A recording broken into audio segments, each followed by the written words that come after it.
இப்போலாம் பார்த்தீங்கன்னா இந்த கல்லறையில் போகிறதுக்குன்னா ஒரு கோடியாச்சும் வேணும். உங்கள் மனசை தான் கடவுள் பார்ப்பார். இந்த மாதிரி யார் ஃபஸ்ட்டு இருக்கா இது இருக்காலாம் பார்க்க மாட்டார். இதெல்லாம் வந்து ஒரு மூட நம்பிக்கை. பயமாக தான் இருக்குது, ஏன்னா யாருமே இல்லை, நான் மட்டும் வந்தேன். பைபிள் தெரிஞ்சுக்கிறது ஓகே, நீங்கள் நம்புறீங்க. பட் இன்னும் நீங்கள் நேரடியாக வந்து பார்த்தீங்கன்னா இன்னும் உங்களுக்கு அந்த ஒரு நம்பிக்கை கூடும்.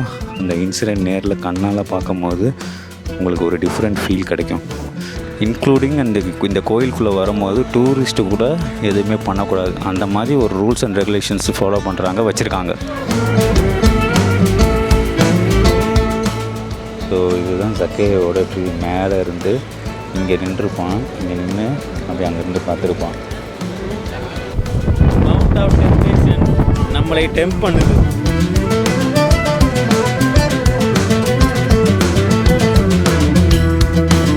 Hi guys, so very good morning. இன்றைக்கி நம்ம எங்கே இருக்கோம்னா ஜெருசலேமில் இருக்கோம். ஜெருசலேம் வந்து உங்களுக்கே தெரியும், ஒரு இம்பார்ட்டண்ட்டான சிட்டி இன் தி வேர்ல்டு. இன்னொரு முக்கியமான விஷயம் என்னென்னா, இதுதான் மிடில் ஆஃப் தி எர்த்துலேயே இருக்குது ஜெருசலேம். அப்புறம் என்னென்னா, இங்கே தான் வந்துட்டு 3 மதமும் இருக்குது: கிறிஸ்டியானிட்டி, இஸ்லாம், ஜுடாயிசம். ஸோ 3 மதமுமே ரூல் பண்ணியிருக்காங்க, எல்லாமே இருக்காங்க. இங்கே வந்து எல்லாமே மிக்சராக இருக்கிறாங்க. அண்ட் தென் உங்களுக்கே தெரியும், கிறிஸ்டியானிட்டியோட முக்கியமான இடமும் கூட ஜெருசலேம். நிறையா இடத்துல பைபிளில் வந்து இந்த எருசலேமை பற்றி போட்டிருப்பாங்க. நீங்கள் பைபிள் படிச்சிருந்தா தெரியும்.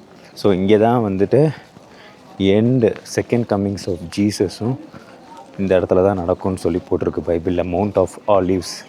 ஸோ அங்கே வந்து ஆண்டவர் வந்து இறங்குவார், இறங்கி 2ஆக பிளக்கும். அப்புறம் வந்துட்டு ஆண்டவர் வந்து எல்லாத்தையும் ஜட்ஜ் பண்ணுவார். ஸோ ஜெருசலம் வந்து அவ்வளோ தூரம் importance. A few moments later. So guys, இப்போ நான் ஒன்று காட்டுறேன், ரொம்பவே இன்ட்ரெஸ்டிங்காக இருக்கும். இங்கே பாருங்களேன், நாங்கள் அன்டோனியோ ஃபோட்டோஸ் ஒரு இடத்துக்கு வந்திருக்கோம். Antonio photos. ஸோ அந்த இடத்துல வந்துட்டு இங்கே பாருங்களேன், எவ்வளோ கல்லறைகள் இருக்குது பாருங்கள். இதெல்லாம் கல்லறைகள். இங்கே தான் போயிட்டுருக்கோம் நாங்கள். ஸோ இந்த கல்லறைகள் வந்து ஏன் நான் சொல்கிறேன்னா, இங்கே தான் வந்துட்டு ஜீசஸ் வந்து செகண்ட் கம்மிங்ஸில் வருவார். ஸோ அப்படி வரும்போது இறந்தவங்க வந்து உயிர் தெழுவாங்க. உயிர் தெழுந்து அவங்க தான் ஃபஸ்ட்டு காட் ஜட்ஜ் பண்ணுவார். ஜட்ஜ் பண்ணி நியாய தீர்ப்புகள் உண்டாக்குவார். அதனால் இந்த கல்லறையே வந்துட்டு ரொம்பவே காஸ்ட்லி. இங்கே இப்போலாம் பார்த்திங்கன்னா இந்த கல்லறையில் போகிறதுக்குன்னா ஒரு கோடியாச்சும் வேணும். அந்த மாதிரி கொடுக்குறவங்க நிறையா பேர் இருக்கிறாங்க. ஸோ அதுதான் இதோட ஸ்பெஷாலிட்டியே, இந்த கல்லறைகள்லாம். A few inches later.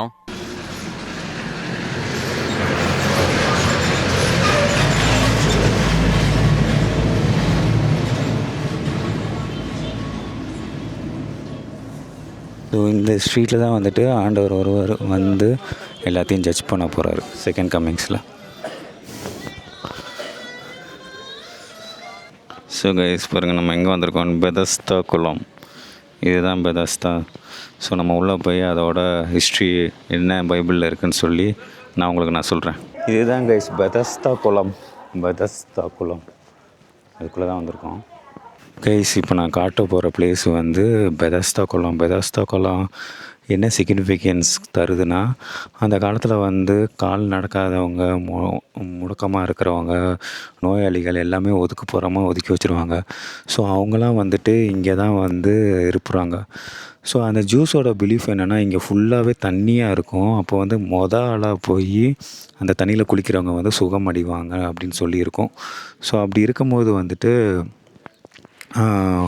Paralyse man ஒருத்தர் இருப்பார். ஸோ அவர் வந்து ரொம்ப நாளாக ட்ரை பண்ணிகிட்டு இருப்பார் தண்ணியில் இது பண்ணணும்னு.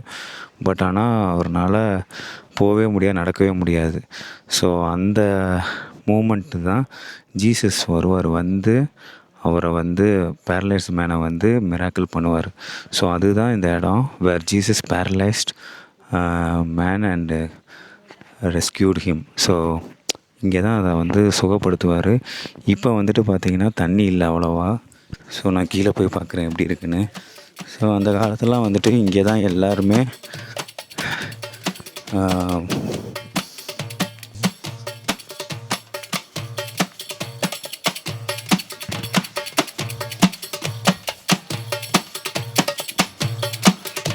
இது ஃபுல்லாக ப்ரிசன் மாதிரி இருக்குது இந்த இடம்.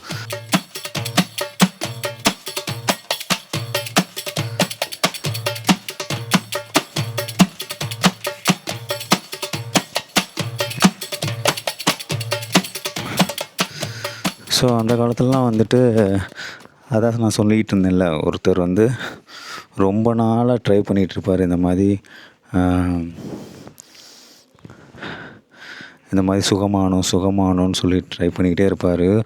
அவருக்கு முன்னாடி எல்லாருமே ஓடி போயிடுவாங்க. இவரால் நடக்க முடியாது, யாரையுமே தூக்கிட்டும் போக மாட்டாங்க இவரை.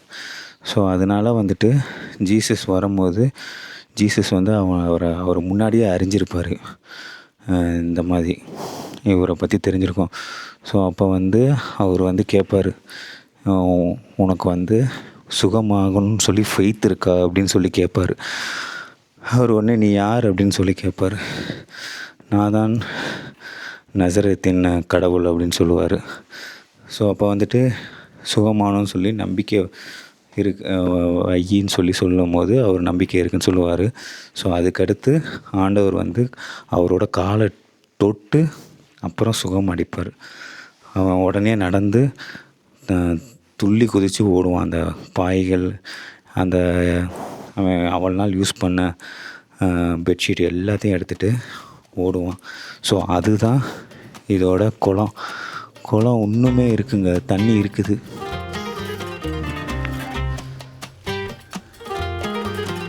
புறாலாம் இருக்குது. ஸோ இங்கே பாருங்களேன், இதுதான் அந்த பெதஸ்தா குளம். அப்போ எப்படி இருந்திருக்கும், இப்போ பாருங்களேன் தண்ணி இன்னும் லைட்டாக இருக்குது. பயமாக தான் இருக்குது, ஏன்னா யாருமே இல்லை, நான் மட்டும் வந்தேன். தண்ணி கொஞ்சோண்டு இருக்குது, செமையாக இருக்குது பாருங்கள். அந்த காலத்தில் ஆண்டவர் இங்கே வந்து குணப்படுத்தின இடம் இப்போ எப்படி இருக்குதுன்னு பாருங்கள். படியில் ரொம்ப ஸ்டீப்பாக தான் இருக்குது. ஸோ பார்த்து ஏறணும். வாங்க போகலாம். இங்கே கொஞ்சம் கிணறு குப்பையாக இருக்குது. இங்கே இந்த இன்சிடெண்ட் சிக்னிஃபிகன்ஸ் என்னென்னா, ஆண்டவர் மிராக்கிள் பண்ணது வந்து ஒரு சாபத் டேனா வந்துட்டு ஓய்வு நாள். அந்த காலத்தில் ஜூஸ் வந்து ஓய்வு நாள் வந்து ரொம்ப ட்ரெடிஷ்னலாக ஆர்த்தடாக்ஸாக ஃபாலோ பண்ணுவாங்க. ஸோ அப்படி ஃபாலோ பண்ணிகிட்டு இருக்கும் போது ஃப்ரைடே வந்துட்டு ஆண்டவர் வந்து இந்த முடக்குவாரக்காரனை பார்த்து மிராக்கிள் பண்ணது ஜூஸோட பார்வையில் வந்துட்டு ரொம்பவே தப்பாக தோணுச்சு. ஸோ அதுதான் ஒரு டிஃப்ரெண்ட்டான ஒரு இன்சிடென்ட்டுன்னு சொல்லலாம் இந்த பெதஸ்தா குளத்தை பொறுத்த அளவுக்கு. ஏன்னா ஆண்டவர் தெரிஞ்சு தான் வந்துட்டு அவனை வந்துட்டு ஓய்வு நாளில் வந்து குணப்படுத்தினார். ஜூஸுக்கெலாம் ஆண்டவரை பற்றி தெரிய வந்துச்சு இதனால். இது நார்மல் டேஸில் வந்து அவர் குணப்படுத்தியிருந்தார்னா ஜூஸ் வந்து அவரை கண்டுக்காமல் இருந்திருப்பாங்க. பட் ஆனால் அவர் பண்ணது சாபத் டேயில் பண்ணனால எல்லாத்துக்குமே அந்த நியூஸ் போச்சு, இந்த மாதிரி ஒருத்தர் சாபத் டேயில் வந்துட்டு இந்த மாதிரி பண்ணுறாரு, மிராக்கிள்ஸ் ஆச்சு அப்படின்னு சொல்லி. இதுவுமே ஒன் ஆஃப் தி சார்ஜஸாக இருந்துச்சு. ஆண்டவர் வந்து சிலுவைக்கு க்ரூசிஃபிகேஷன் ஜஸ்டிஃபிகேஷன் இருக்கும்போது இதுவுமே ஒன் ஆஃப் தி ரீசனாக இருந்துச்சு. இதுதான் அந்த சிக்னிஃபிகன்ஸ் ஆஃப் பெதஸ்தா குளம். உங்களுக்கு இந்த இன்சிடெண்ட்லாம் பார்க்கும்போது நம்மளுக்கு ஒன்றுமே பைபிளில் இருக்கிற வசனங்கள் அதெல்லாம் வந்துட்டு ஒன்றுமே நம்பிக்கை ஊட்டுது வந்து நேரடியாக பார்க்கும்போது. ஸோ அதுக்கு தான் நான் சொல்கிறேன், நீங்கள் நேரடியாக பைபிள் தெரிஞ்சுக்கிறது ஓகே, நீங்கள் நம்புறீங்க. பட் இன்னும் நீங்கள் நேரடியாக வந்து பார்த்தீங்கன்னா இன்னும் உங்களுக்கு அந்த ஒரு நம்பிக்கை கூடும். அந்த இன்சிடெண்ட் நேரில் கண்ணால் பார்க்கும்போது உங்களுக்கு ஒரு டிஃப்ரெண்ட் ஃபீல் கிடைக்கும்.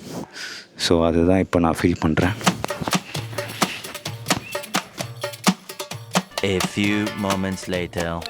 ஹாய் கைஸ், இப்போ வந்து நம்ம லஞ்சு சாப்பிட வந்திருக்கோம் ஜெருசலேமில். இங்கே பாருங்கள் லஞ்ச் என்ன இருக்குன்னு பாருங்கள். Chicken with rice and then இந்த வியூவை பாருங்களேன், வேறு லெவலில் இருக்குது இந்த வியூ. இதுதான் Jerusalem hot city.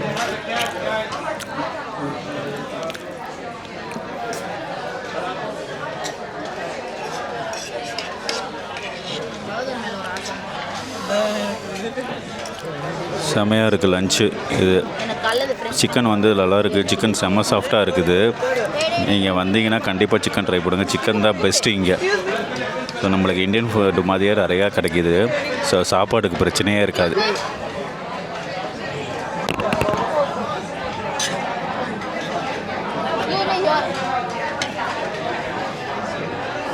2 hours later.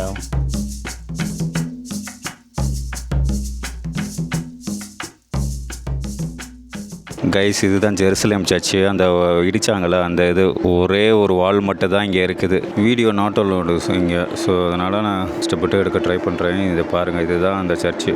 ஒரு இது செகண்ட் கம்மிங்ஸில் வந்து ஜீசஸ் வரும்போது இந்த சர்ச்சு பில்ட் பண்ணுவார். பில்ட் பண்ணால் செகண்ட் கம்மிங்ஸ் வருதுன்னு அர்த்தம். ஸோ அதுதான் இது. ஸோ பில்ட் பண்ண பிறகு இந்த சர்ச்சு சாலமோன் கட்டினார்ல, அந்த மாதிரி கட்டுவார் ஜீசஸ். கட்டின பிறகு ஆண்டவர் இங்கே வருவார். இப்போ வந்து ஒரே ஒரு செவுறு தான் இருக்குது. அந்த side I think Muslim mask இருக்குது. இந்த சைடு வந்து ஜெருசலேம் ஜூஸோட சர்ச் இது.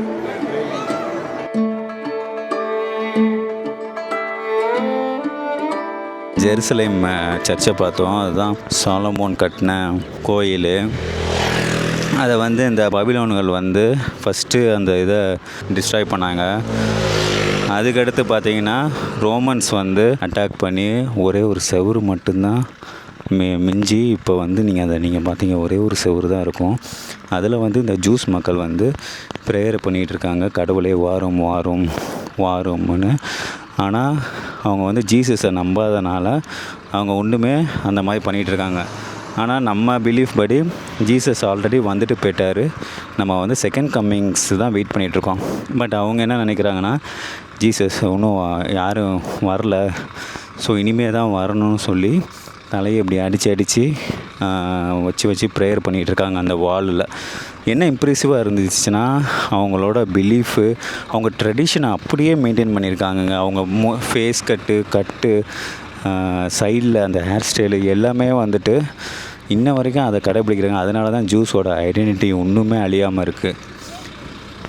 அவங்க வந்து ப்ரேயர் பண்ணுறத பார்த்தாலே நம்மலாம் ஒன்றுமே இல்லைங்க அவங்க ப்ரேயர் பண்ணுறது. ஏன்னா அவ்வளோ தூரம் 24 hours அந்த மாதிரி ப்ரேயர் பண்ணிக்கிட்டே இருக்கிறாங்க. மாற்றி ஒரு டிஃப்ரெண்ட்டான எக்ஸ்பீரியன்ஸ் இது. இந்த மாதிரி எக்ஸ்பீரியன்ஸ் வந்து உணரவே முடியாது. ஏன்னா அதை நான் பார்த்தோன்னே ஒரு வேறு உலகத்தில் வந்த மாதிரி ஃபீல் ஆச்சு. ஏன்னா ஒரு 100 பேர் ஒரு ஹாலில் உட்காந்து ப்ரேயர் பண்ணிட்டு இது பண்ணிகிட்ருக்கும் போது நம்மளுக்கே ஆச்சரியமாக இருந்துச்சு. நீங்கள் கண்டிப்பாக வந்து பார்த்தா தான் அது உங்களுக்குனால அனுபவிக்க முடியும். நான் சொல்கிறது உங்களுக்கு புரியும்.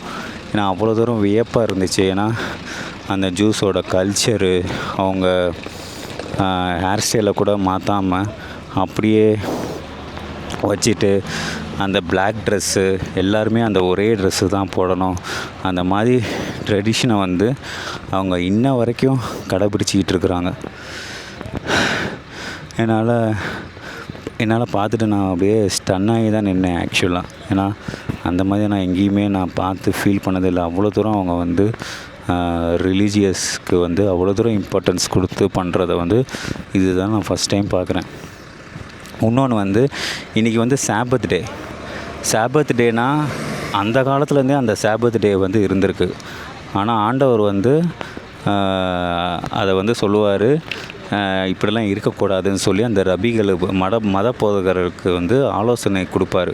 ஆனால் இவங்க கேட்கவே மாட்டாங்க. ஆனால் இப்போ நான் வந்து பார்க்கும்போது இன்ன வரைக்கும் அதை வந்து அந்த சாபத் டே கூட ஃபாலோ பண்ணிகிட்ருக்காங்க. அதாவது ஒரு பெண்ணு கூட எழுதக்கூடாது, ஃபோட்டோ எடுக்கக்கூடாது, வீடியோ எடுக்கக்கூடாது, சாபத் டேயில் இது பண்ணக்கூடாது. அந்த ட்ரெடிஷனை வந்து இன்ன வரைக்கும் வந்து அவங்க வந்து இப்போ கூட ஃபாலோ பண்ணிகிட்டு இருக்கிறாங்க. அதுதான் ரொம்பவே ஆச்சரியமாக இருந்துச்சு நான் பார்க்கும்போது. இன்றைக்கி எப்போவுமே அவங்களுக்கு சனிக்கிழமை வந்து லீவு, அதாவது சாபத் டே. அதில் வந்துட்டு நீ வந்து ஆண்டவருக்காண்டி மட்டும்தான் தொழுகணும், ஆண்டவருக்காண்டி மட்டும்தான் அந்த வேலையை பார்க்கணும். மற்ற எந்த வேலையுமே நீங்கள் வந்து அந்த நாளில் செய்யக்கூடாது. இன்க்ளூடிங் இந்த கோயிலுக்குள்ளே வரும்போது டூரிஸ்ட்டு கூட எதுவுமே பண்ணக்கூடாது. அந்த மாதிரி ஒரு ரூல்ஸ் அண்ட் ரெகுலேஷன்ஸ் ஃபாலோ வச்சுருக்காங்க. ஸோ நீங்கள் சொல்லுங்கள் எப்படி இருந்துச்சுன்னு சொல்லி கமெண்ட்டில் சொல்லுங்கள். பார்ப்போம். இந்த பில்டிங்கோட main purpose Dome of Rock தான். அது மீனிங் என்னென்னா, முக்கியமாக டோம் இல்லை, அது கீழே இருக்கிற ராக்கு தான். இங்கே கோல்டன் டோம் கீழே ஒரு ரியல் ராக் இருக்குது. அங்கே நடந்த ஒரு சம்பவம் ஜூஸ் ஹிஸ்ட்ரியிலேயே ரொம்ப முக்கியமான விஷயம். பைபிள் சொல்லுது, ஆபிரகாம் கிட்ட காட் சொன்னார், உன்னோட ஒரே மகன் ஐசக்கை எடுத்துட்டு ஒரு ஸ்பெசிஃபிக் மவுண்டனில் சாக்ரிஃபைஸ் பண்ணுன்னு. ஆபிரகாம் ஒபீடியண்ட்டாக இருந்து அதுக்கு அக்ரி பண்ணார்.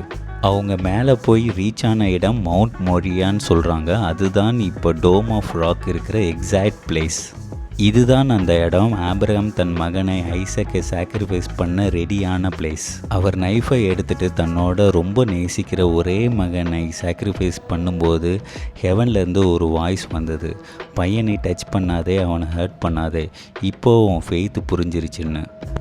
அதுக்கப்புறம் ஆபிரகாம் ஒரு லேம்ப் இருக்கிறத பார்த்தாரு. அப்போது அவர் ஐசக்கு பதிலாக அந்த லேம்பை சாக்ரிஃபைஸ் பண்ணார்.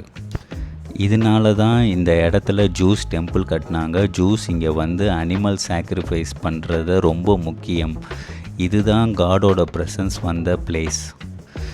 இங்கே தான் அந்த ஆர்க் ஆஃப் கவர்னன்ட்டும் வச்சுருந்தாங்க. இதுதான் காடோட ஃபிசிக்கல் ப்ரெசன்ஸ் ரெஸ்ட் ஆன பிளேஸ்ன்னு நம்பினாங்க. கைஸ், என் பின்னாடி இருக்கிற இடம் தான் ஜெருசலேம்லேயே ரொம்ப பவர்ஃபுல்லான ஹிஸ்டாரிக்கல் அண்ட் ஸ்பிரிச்சுவல் பிளேஸ். இதுதான் டெம்பிள் மவுண்ட். இது வேர்ல்ட்லேயே மோஸ்ட் ஹோலியஸ்ட் பிளேசஸ்ன்னு ஒன்று கன்சிடர் பண்ணுவாங்க. இங்கே தான் மக்கள் வந்து காடை ஒர்ஷிப் பண்ணுவாங்க, சாக்ரிஃபைஸும் பண்ணுவாங்க. ஆனால் இந்த இடம் ஒரு பவர்ஃபுல்லான இன்சிடென்ட்ஸை பார்த்துருக்கு. இயேசு இங்கே தான் மணி சேஞ்சஸை டேபிள்ஸை ஃப்ளிப் பண்ணார். பைபிள் சொல்லுது, குரூசிஃபை ஆகிறதுக்கு முன்னாடி 7 நாளுக்குள்ளே அவர் மணி எக்ஸ்சேஞ்ச் மேலே ரொம்ப கோபமாக இருந்தார். பீப்புள் ஒர்ஷிப் பண்ண வந்தவங்களை எக்ஸ்ப்ளாய்ட் பண்ணுறதை பார்த்து இயேசு என்ன சொன்னார்னா, my house shall be called as a house of prayer, but you have made it as a den of thieves. நம்ம இப்போ நிற்கிற இடம் தான் இயேசு நடந்த இடம், அவர் டீச் பண்ண இடமும் இங்கே தான். இந்த ஜெருசலேம் நகரத்தில் இருக்கிற டெம்பிள் மவுண்டில் இருக்கிற பிளேஸ் இஸ்லாமியருக்கும் ஜூஸுக்கும் ரொம்ப முக்கியமான புனிதமான இடம். ஜூஸ் சைடில் பார்த்தீங்கன்னா இங்கே தான் அவங்க ஃப்யூச்சரில் 3rd டெம்பிள், அதாவது 3வது ஆலயம் பில்ட் பண்ண முடிவு பண்ணியிருக்காங்க. ஆனால் மெயின் ப்ராப்ளம் என்னென்னா, டெம்பிள் மவுண்ட்டு தான் இஸ்லாமியரோட புனித இடங்கள் இருக்கிறது. அல்-அக்ஸா மாஸ்க் இருக்குது, கூடவே டோம் ஆஃப் ராக்கும் இருக்குது. இஸ்லாமியர் நம்புகிற மாதிரி முகமது நபி இங்கே இருந்து தான் மிராஜ் பயணம் அப்படிங்கிற விண்ணுலக பயணத்தை மேற்கொண்டாருன்னு இஸ்லாமியர் நம்புகிறாங்க. அதனால தான் இஸ்லாமியர் இந்த இடத்தை ஒரு புனித ஸ்தலமாய் கருதுகிறாங்க. ஸோ இப்போ சிச்சுவேஷன் என்னென்னா, ஒரு பக்கம் யூதர்கள் இது எங்களுக்கு சொந்தமான இடம் என்று சொன்னாலும், இன்னொரு பக்கம் இஸ்லாமியர்கள் இது எங்களோட மசூதி இருக்கிற இடம் என்று சொல்கிறாங்க. இந்த 2 பக்கமும் ஸ்ட்ராங் பிலீஃப் இருக்கிறனால தான் இந்த இஷ்யூ ரொம்ப சென்சிட்டிவாக இருக்குது. A few moments later. Guys, இதுதான் ஜக்கேயு ட்ரீ. உங்களுக்கு அந்த ஸ்டோரி தெரிஞ்சிருக்கும். ஸோ ஜக்கேயு வந்து wanted to see Jesus. So அதனால் மேலே ஏறி இந்த ட்ரீலேருந்து பார்த்துக்கிட்டு இருப்பான் ஜீசஸை பார்க்கணுன்னு. ஸோ அப்போ வந்துட்டு ஜீசஸ் வந்து கூப்பிடுவார், ஜக்கேவை கீழே இறங்கிவான்னு. அண்ட் தென் ஜீசஸ் சொல்லுவார், நான் வந்து உன் வீட்டில் வந்து தங்க போகிறேன் அப்படின்னு சொல்லுவார். ஸோ எல்லாருமே ஆச்சரியமாக பார்ப்பாங்க. ஏன்னா ஜக்கே வந்து ஒரு டேக்ஸ் கலெக்டர். ஸோ அப்படி இருக்கும் போது எல்லாருமே வந்துட்டு அவன் வந்து பாவங்கள் நிறைந்த ஒரு ஆள். ஸோ இவரை போய் ஜீசஸ் வந்து கூப்பிடுறாரு, இவர் வந்து எப்படி வீட்டில் போய் தங்குவாருன்னு சொல்லி எல்லாருமே முறுமுணுத்தாங்க. ஸோ அதுதான் இதோட ஸ்டோரி. ஸோ இதுதான் ஜக்கேயோட ட்ரீ. மேலே இருந்து இங்கே நின்றுப்பான், இங்கே நின்று அப்படி அங்கேருந்து பார்த்துருப்பான். இந்த இடமே அழகாக இருக்குதுங்க, ரோஸ் எல்லாம் அப்படியே இருக்குது. ஸோ இந்த ஜக்கேயோட ஸ்டோரி வந்து என்ன கன்வே பண்ணுதுன்னா, Jesus cares for every one. யாருனாலும் even though rejected by the society and through repentance being the change, no one is sinful to be saved. So அதனால தான் ஆண்டவர் வந்து சக்கேவை வந்து பாவம் பண்ணால் கூட அவனை மன்னித்து திருந்துறதுக்கு ஒரு வாய்ப்பை கொடுத்தார். அப்புறம் சக்கேவை சொன்னால், என்கிட்ட இருக்கிற பாதி உடைமைகளை வந்து நான் வந்து மக்களுக்கு கொடுக்குறேன்னு சொல்லி சொன்னான். ஏன்னா ஜக்கே வந்து டேக்ஸ் கலெக்டர்னால ரொம்பவே அவன் ஒரு பணக்காரனாக இருந்தான். அவன் அந்த காலத்தில் ஜக்கே வந்து பணக்காரனாக இருந்தான். ஸோ அவனை வந்து ஆண்டவர் வந்து ரட்சித்தார். ஸோ இதோட ட்ரூ கதையே வந்துட்டு அதுதான். Zacchaeus story is about repentance, forgiveness and transformation. So நீங்கள் என்ன தப்பு பண்ணியிருந்தீங்கன்னா, நீங்கள் வந்து ஆண்டவருக்காண்டி நீங்கள் அந்த தப்பை திருத்திக்கிறேன் அப்படின்னு நினச்சிங்கன்னா, ஆண்டவர் வந்து உங்களை வந்து மன்னித்து உங்களை வந்து மறுவாழ்வு தருவார். அதுதான் இந்த ஃபேமஸான சக்கையோட ஸ்டோரி. அண்டு இங்கே நம்ம அந்த ட்ரீயை வந்து பார்த்துக்கிட்டு இருக்கோம். இதுதான் அந்த சக்கைவி ட்ரீ. இன்னுமே இருக்குது. 2000 வருஷங்களுக்கு முன்னாடி நடந்தது வந்து இன்னுமே அந்த ட்ரீ வந்து அப்படியே இருக்குது. இங்கே வந்து அதை வந்து மார்க் பண்ணி மூடி வச்சுருக்காங்க. அவன் எவ்வளோ தூரம் ஏறி இருப்பான்னு தெரில. Later.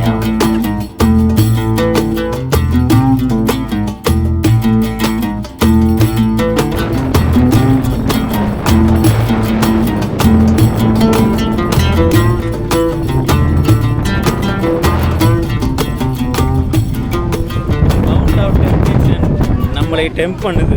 ஸோ கைஸ், இப்போ நம்ம எங்கே வந்திருக்கோம்னா மவுண்ட் ஆஃப் டெம்ப்டேஷன் வந்திருக்கோம். மவுண்ட் ஆஃப் டெம்ப்டேஷன்னா ஜீசஸ் வந்து 40 நாள் அந்த பேப்டிசம் எடுத்த பிறகு 40 நாள் வந்து அவர் ப்ரேயர் பண்ணுன்னு சொல்லி ஜெரிகோ நகரத்தில் மவுண்ட் ஆஃப் டெம்ப்டேஷன்னா வருவார்.